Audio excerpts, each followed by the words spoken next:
Welcome everybody to the Miniature Machining Workshop. I'm currently repairing this model aircraft engine. It's a two-stroke engine, and I've run in a little bit of a issue or challenge for the disassembly, and that is with regards to getting the rear ball bearing out. So this engine has a ball bearing in the front, which I actually got out not too much trouble, and then in the back it's also got a ball bearing which I'm struggling with.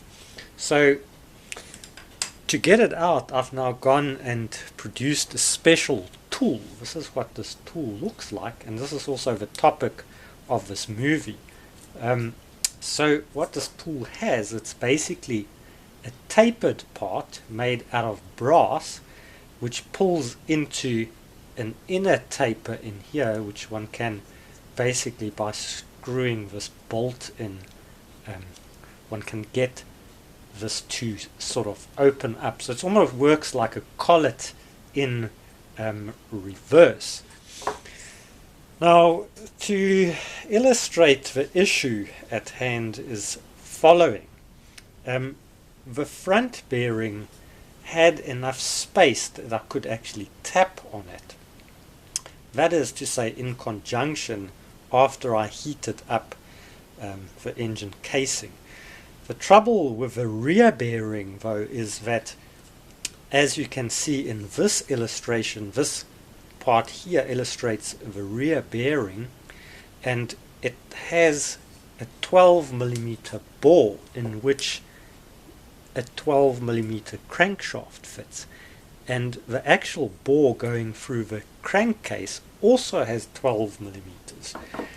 So the problem is, even though I can heat up the case to try and get the aluminium to expand a little bit, and I have tried that, I cannot get anything on there to tap the bearing out.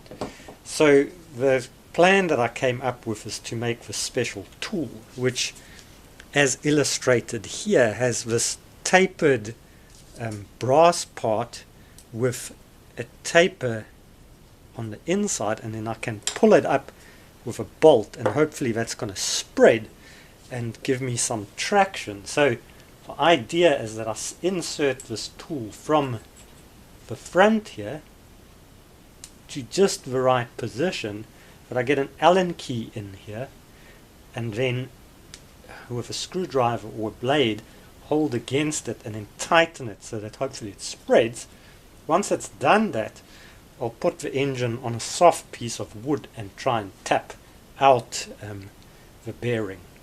So the tapping out part will be in the second part of this movie.